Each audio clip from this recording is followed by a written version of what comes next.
Let's just go ahead and kick this sucker over, I guess. Kind of scared.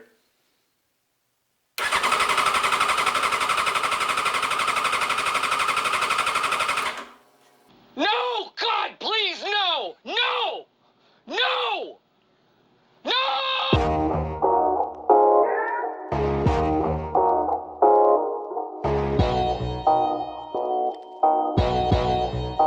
What's up, guys, and welcome back to the Moto Gumption YouTube channel. So today, the goal is to get some fluids into the bike, both fuel and oil, start this puppy up and hear it purr. So let's go ahead and hop into it.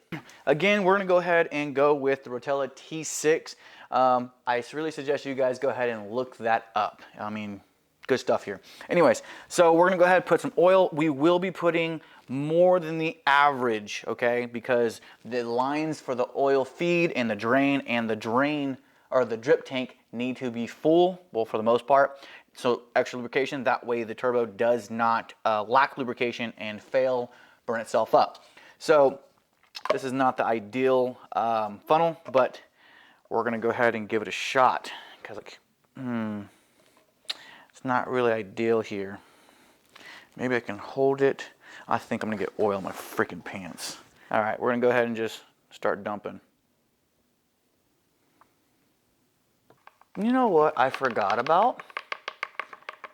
The old bottle trick.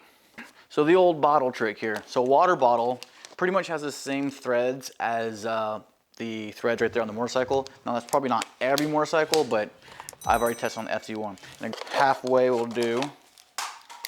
You need to make sure to get all the freaking liquids out. So that's, be careful not to cut yourself. All right, so I'm gonna go ahead and look good to you.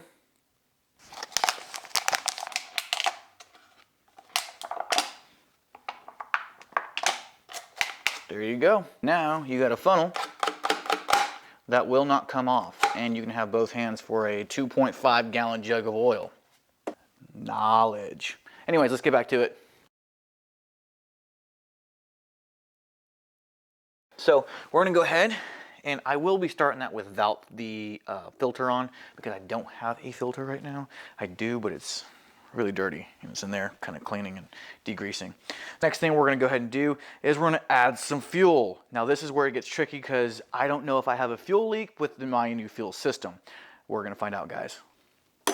Now, I will say that the fuel going in here is the old fuel that I took out. Now, it does have butane, which is an octane additive, and it keeps the octane really high, and it does really well, and you can leave it sitting for a long period of time without losing its property of octane. I hope I wired everything correct. I keep thinking about it. Let me know if you hear any leaks. Oops. Oh, that smells nice. All right, oh shoot, we do need to change the tune on this as well. So there's that. I'll get with you. So before I actually can turn the bike on or turn it over to put the tune on, because I have the ignition module, you have the key on. So I will have to put a battery in it. Now, I did do an upgrade to my battery for my turbo motorcycle. The reason why is because, well, the stock battery has 220 CCA, so cold cranking amps. This one right here is a lithium ion battery, and it has 360 cold cranking amps. Cold cranking amps are a lot more, so it's easier. It starts your engine faster. Okay, so you'll hear your cranking over a lot faster. Helps with startup.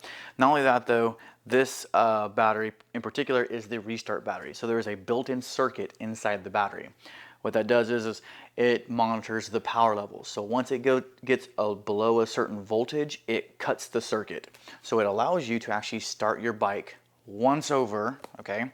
So that way you can get home and start charging the battery. So if you had a parasitic draw or you left your lights on, the circuit in there will cut it. So that way no more power will be lost, and then you have one time to go ahead and start your bike, and then hopefully on the way home you hit some decent revs and a long distance so you can charge this battery back up. Now the other cool thing is I didn't get this for weight loss because the FZ1 is a heavy girl. Now I did get this battery because of the performance it has, but the plus side is it does have weight loss. So, you know, the extra weight that I added for the turbo, some of it helps here. Now, for a reference, let me show you. I'm pretty sure some of you guys have already seen these batteries. Now, this is just a scale from the bathroom. Let me go ahead and get it on. All right, so it's going to go ahead and calibrate to 0. There it is. Now, here is one of the old batteries. Let's just go ahead and see what this weighs. 9 pounds. Okay, so that sucker weighs 9 pounds. Now let's see what the anti-gravity battery weighs. 2.2. So you went from 9 to 2.2. All right, so we lost 6.8 pounds. Now that's obviously turbo weight right there that this is helping with. It's funny because this almost feels like a prop. It's so light, it feels fake. I mean, technology is getting crazy, guys. All right, so we're gonna go ahead and throw that in there. We're gonna get the tune from the laptop to the power commander, and then let's start the puppy.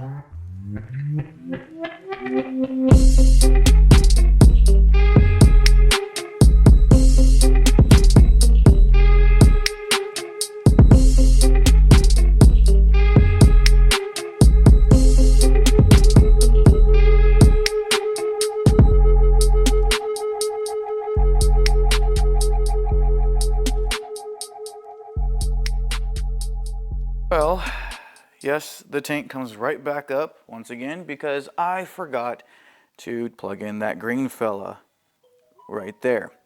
So that is the fuel pump power. All right. And now we shall commence. Well, I guess we can go ahead and do the due diligence of checking fuel pressure. So before, you know what, we're gonna leave the tank up. So, all right, so it's pressurizing. So far, that bugger did not move at all. So that's saying no fuel pressure, which sucks. Let's try it again. Let's just go ahead and kick this sucker over, I guess. Kind of scared.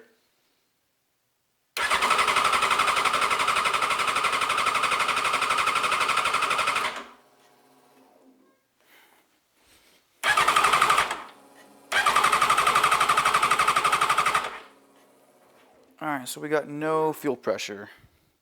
Let me troubleshoot this. Alright, so I've been gone a few days out of the garage. I did troubleshoot a little bit of what the issue could be when the FZ1 didn't start up. Now it cranks over really quick. The lithium ion battery is doing its job. I know for sure I have compression because when I first parked the bike, before taking off the supercharger and everything, it ran flawlessly. Alright, so it's not compression. Alright.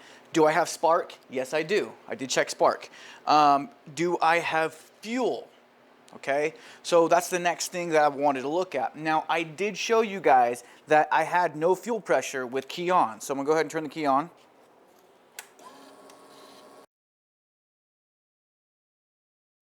We have something that came in for the Turbo FZ1 that's gonna help it start on its own power. It's been too long. I want this thing to start running. And today we have a new fuel pump that came in.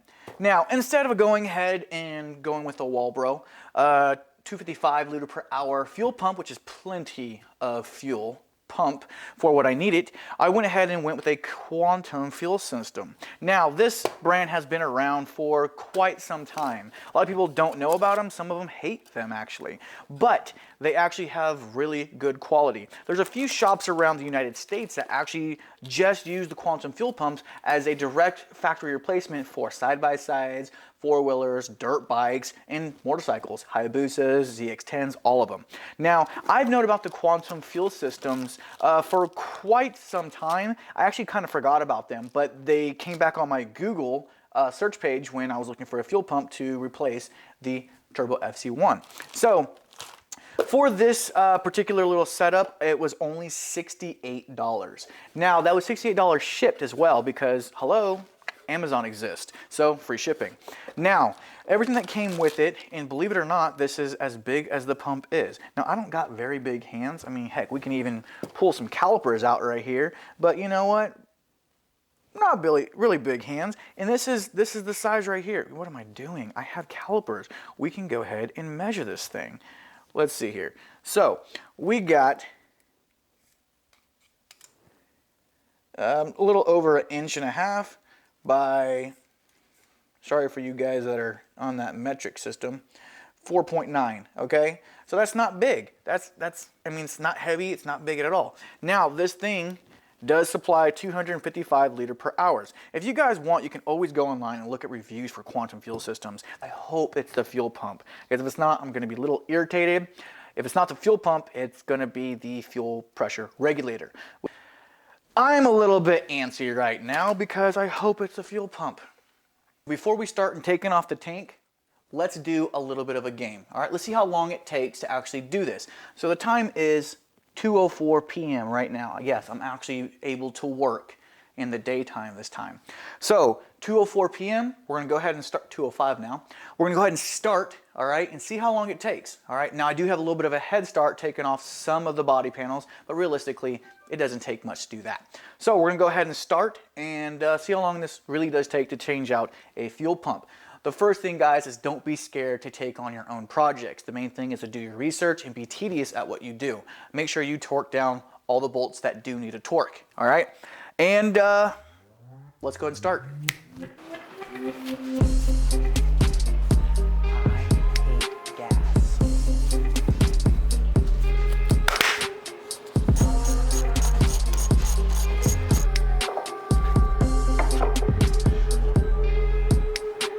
One, two, three, four, five, 6 bolts. That's really it. Just like that, 6 bolts. Come. All right, so here is the fuel system. I might have to have 2 hands to do this. One will do for now. Yeah, come on, come on, come on. There we go. All right, clamps are good.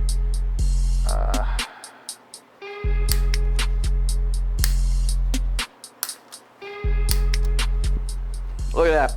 Usually there's some residual fuel inside of the fuel pump that'll come out of the spout when you undo it, but there's nothing. Fit this guy like so. All right, so I got the retaining clip on, and it wasn't no joke. I mean, shoot, it cut me because it was being a little punk. There we go. Got the 2, 3, 4 zip ties right here. Mounting this to the bad boy is not going anywhere. Now, only thing we gotta do is, there we go. Now what we gotta do is put these in, bam. All right. Hopefully I didn't forget anything.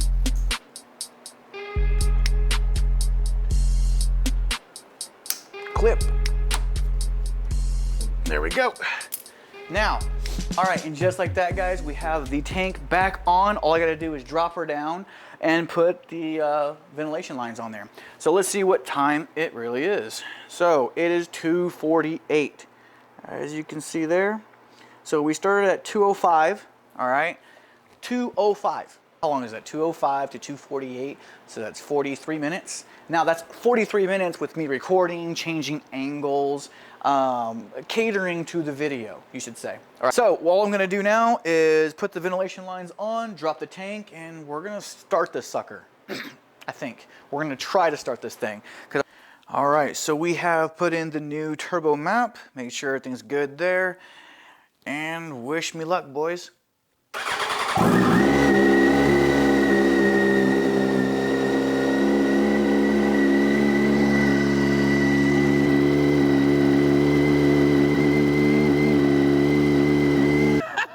Just look at it. Yeah, well. What the heck is that? Yeah.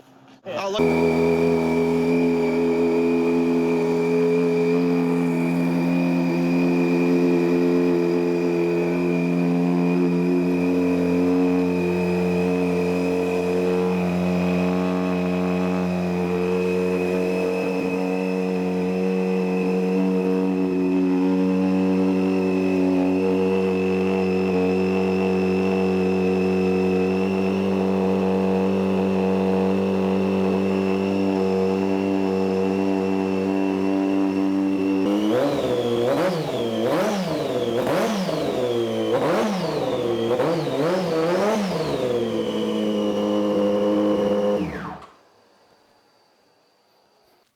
Emerson, say hi. Hi.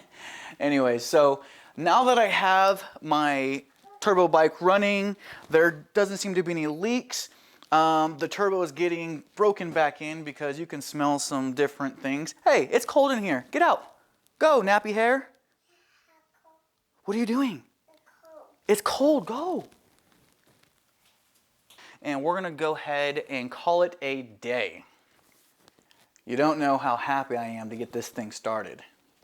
Really. In the United States, it's probably, no, I'm for sure, it is the highest horsepower FZ1 the way it sits. I guarantee that there's not a supercharged FZ1 and a turbocharged FZ1 in anybody's shop or garage, that's for sure.